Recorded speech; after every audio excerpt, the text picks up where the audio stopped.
Suportado ng NBA All-Star at one of the best centers sa NBA ang paglalaro sa NBA ni Kevin Kembao. Si KQ na nga bang magiging first-blooded Pinoy player sa NBA? Yan ang ating mga pag-uusapan para sa video natin na ito. So walang duda na patuloy ang evolution ng game para sa ating mga Pinoy young basketball players. Nakakatuwang isipin though wala man tayong matinding kapit sa pinakamalaking liga ng basketball sa mundo, di tulad ng ibang mga mayayaman na Asian country, ay hindi may kakaila na kayang-kaya nating sumabay sa talento kung sa laro ang pag-uusapan. Hindi lang natin natutuklasan pa ang mga malalaro na meron tayo sa bansa na pwedeng ipalag sa international stage of basketball. Pero ganun pa man ay may ilang mga young players na tayong naipamalas ang talento sa mundo at unti-unti nang na-recognize sa mga ito at kalaunan ay may magandang papupuntahan ang kanilang mga basketball career. At isa na nga dito ay walang iba kundi ang isa sa ating mga young guns sa ating national team na si Kevin Kembao. High school pa nga lang ay marami nang na-amaze sa tangan ng husay sa game ng tinaguriang Baby Jokic ng Gilas. Hindi lang kasi tangkad ang tangan na talento ni KQ sa laro, may kukonsiderang all-around bigs ang galaw ni Kembao. Kung sana'y meron itong tangan na opensa in and out the paint, kaya din makapaglatag sa mga opponent na masasabi nating dissenting depensa. Maliban doon ay meron siyang underrated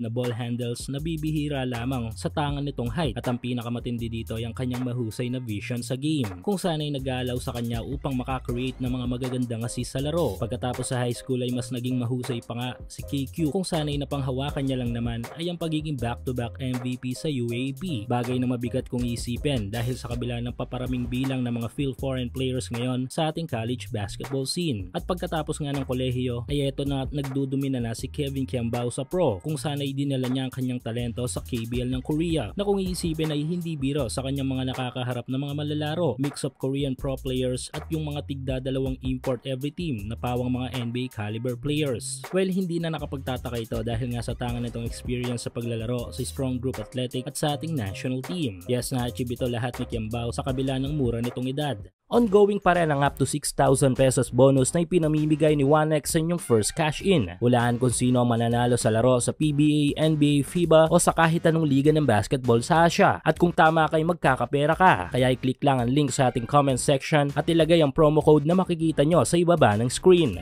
At ngayon ay eto at nagbubunga na ang kanyang mga pinaghihirapan.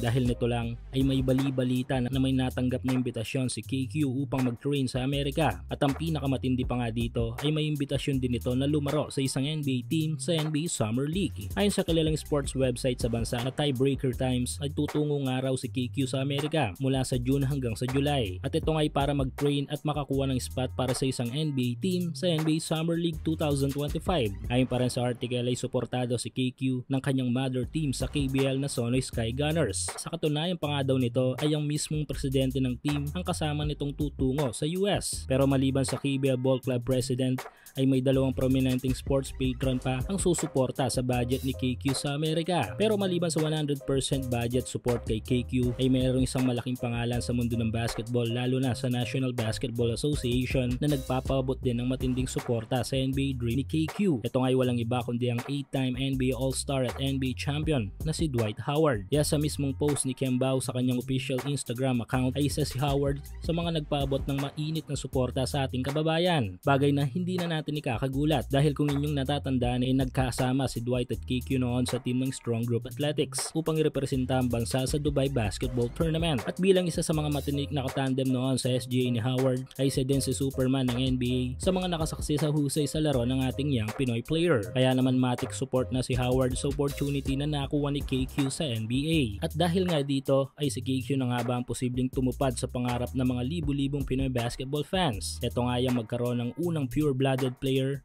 sa NBA.